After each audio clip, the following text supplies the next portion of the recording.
Pour vous faire la critique de ce film, je me suis dit pourquoi pas la faire entièrement torse nu, un peu huilé. Et après 2 secondes d'intense réflexion, j'ai dit non.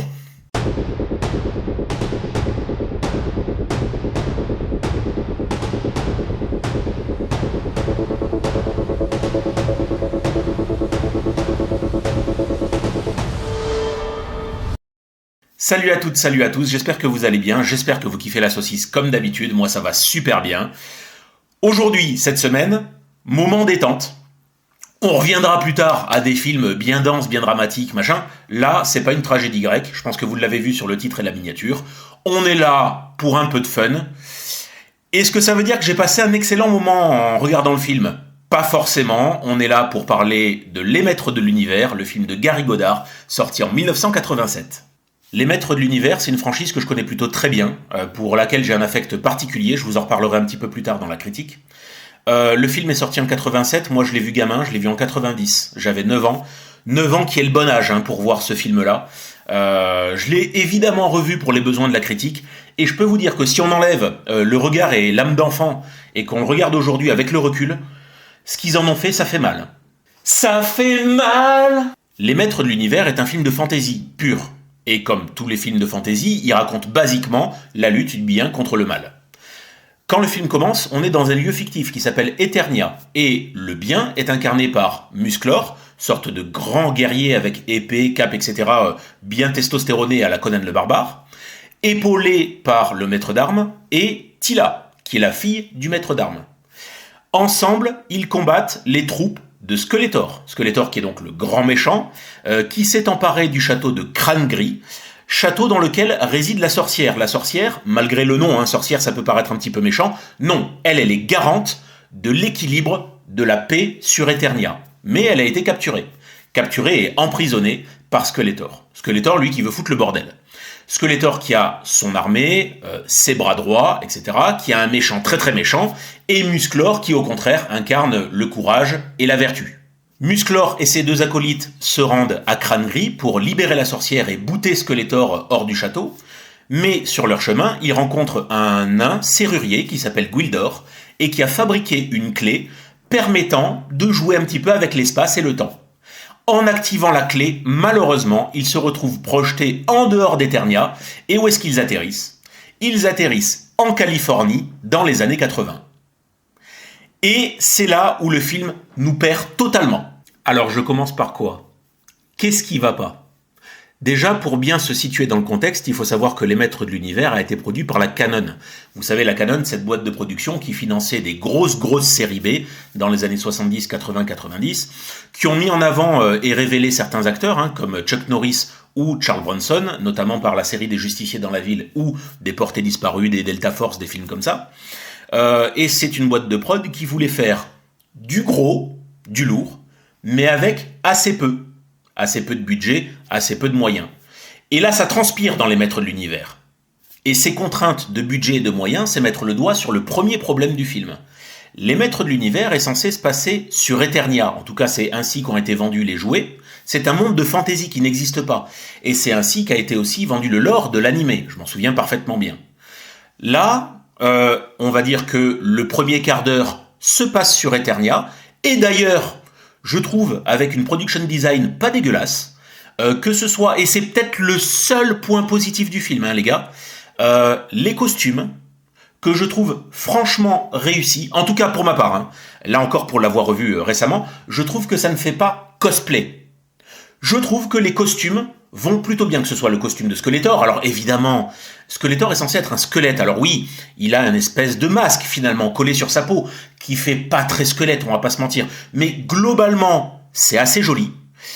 Certains monstres sont plutôt bien représentés aussi. Je pense notamment aux reptiliens. Il y a un moment, un monstre reptilien qui se fait vite dézinguer. Je pense que c'est aussi à cause des problèmes de budget, en tout cas. Mais le design était vachement cool. Tout ce qui est armure, costume, voilà, les espèces, les races, les machins, c'est bien représenté. Et également les décors. En tout cas sur Eternia. Je trouve le château stylé, Crâne Gris. Il y a certains matte painting qui sont super beaux. Voilà. Ça, ce qui est esthétique, costume, décor, pour moi, ça va. Le problème, c'est que ça dure pas longtemps. C'est que le premier quart d'heure du film. Ensuite, il file en Californie dans les années 80, et donc forcément là, ça change tout. Ça fait mal. À partir du moment où Musclor, Gwildor, Tila et le maître d'armes débarquent en Californie dans les années 80, on change totalement d'atmosphère et donc d'intérêt.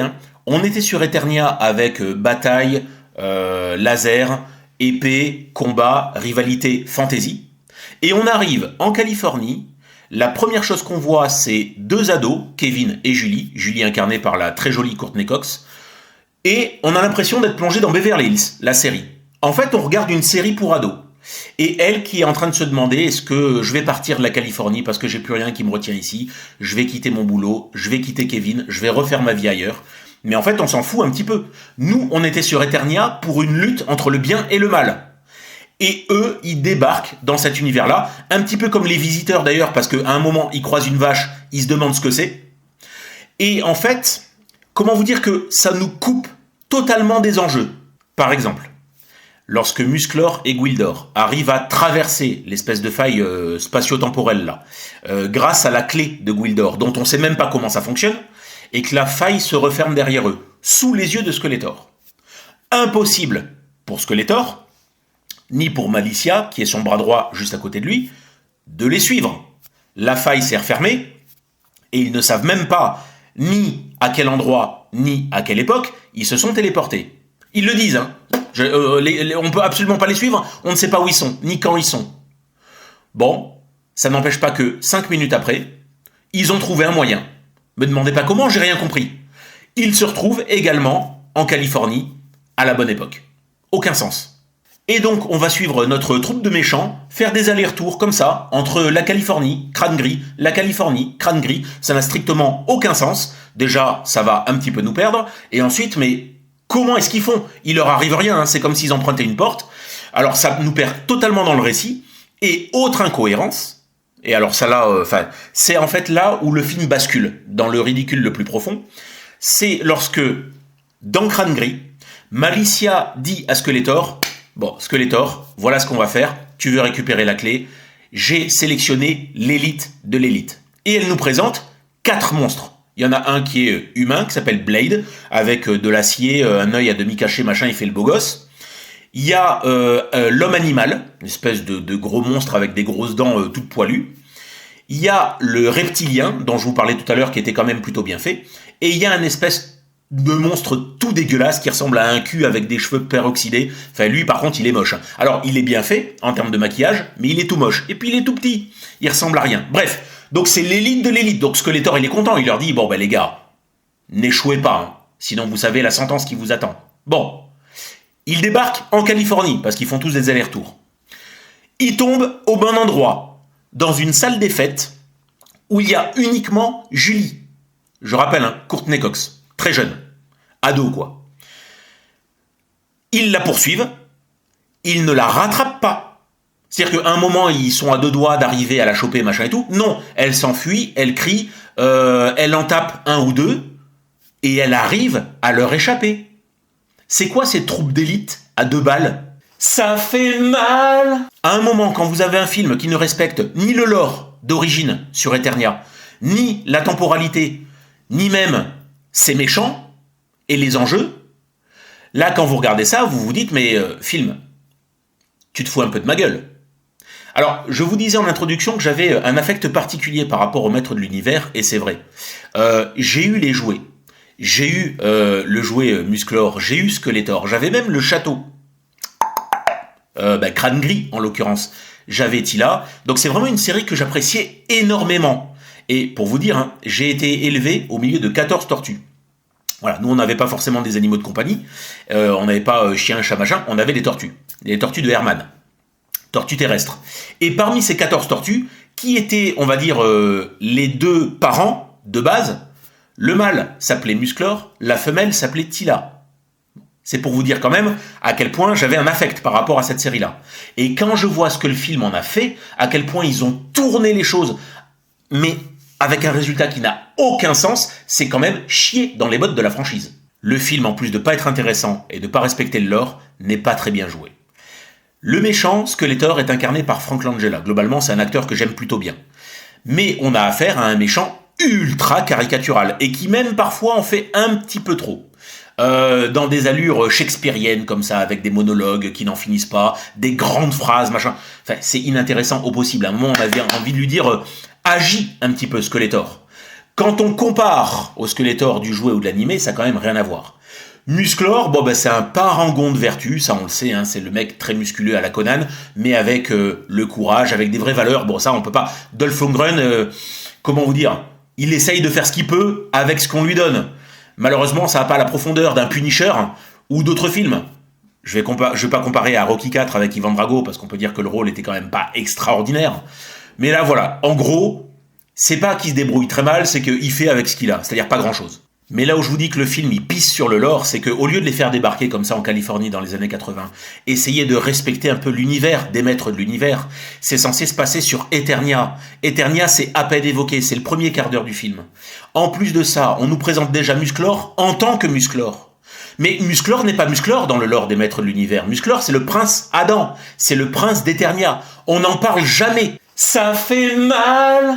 Gary Goddard, le metteur en scène, qui, j'espère et je touche du bois, n'a aucun lien avec Jean-Luc Godard, lol. Gary Goddard, c'est pas beau ce qu'il fait. C'est pas bien filmé, c'est pas extrêmement bien cadré. On le voit notamment lors des scènes de combat et des scènes de bataille. Ça ne fonctionne pas. C'est moche. Parfois, c'est filmé de trop près. On ne voit pas les actions. La fameuse scène de poursuite là que je vous ai racontée où les méchants, ou la troupe d'élite de Skeletor essaye de rattraper la pauvre Julie toute seule, hein, sans armes. Mais c'est mal fait. On a même du mal à comprendre comment elle arrive à leur échapper. Elle file 2-3 coups de pied comme ça à l'homme animal, mais enfin, c'est mal agencé, c'est mal filmé, c'est mal cadré, c'est pas intéressant, c'est de la merde. Le film se prend beaucoup trop au sérieux et beaucoup trop premier degré. C'est ça aussi le problème. S'il avait vraiment tourné les choses en ridicule, on aurait eu de quoi s'accrocher, on aurait eu un film un petit peu nanardesque, un truc un petit peu rigolo à regarder, on aurait pris du plaisir du coup en revoyant le film. Là c'est pas le cas, il est trop premier degré. Et la preuve, c'est aussi la bande originale. Ils ont engagé Bill Conti pour la bande originale. Bill Conti, s'il vous plaît, le compositeur de Rocky. Le très bon compositeur de Rocky. Là, c'est du pompage éhonté sur John Williams. Et ça, on le voit dès le générique du film. Le générique des maîtres de l'univers, selon Bill Conti, à quelques notes près, c'est le thème du Superman, de Richard Donner.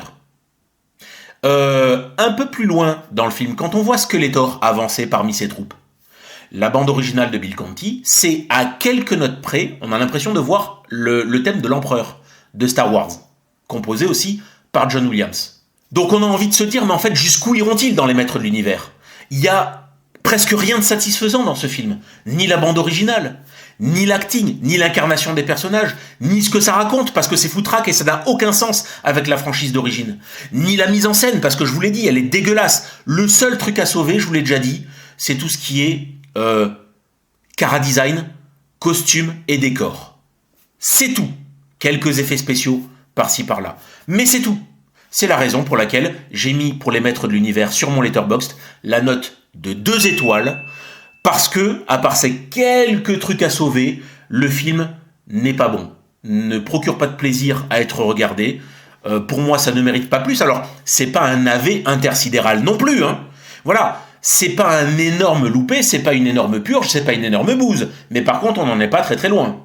Hein, vous voyez les quelques branches auxquelles il faut essayer de se raccrocher. J'ai vraiment hâte de savoir, vous, dans les commentaires ou dans Letterboxd, ce que vous avez pensé des maîtres de l'univers. Est-ce que vous l'avez revu récemment ? Est-ce que vous prenez du plaisir à le regarder ?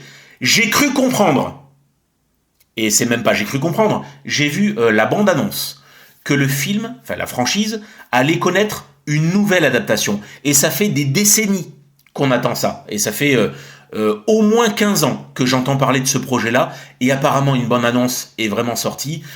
Je pense qu'on ne pourra pas faire pire que le film de Godard de 87. Je pense qu'on ne pourra pas faire pire. En tout cas, dites-moi dans les commentaires, vous, ce que vous avez pensé du film. J'espère, comme d'habitude, que la vidéo vous a plu. Et moi, en tout cas, j'ai passé un bon moment à le critiquer.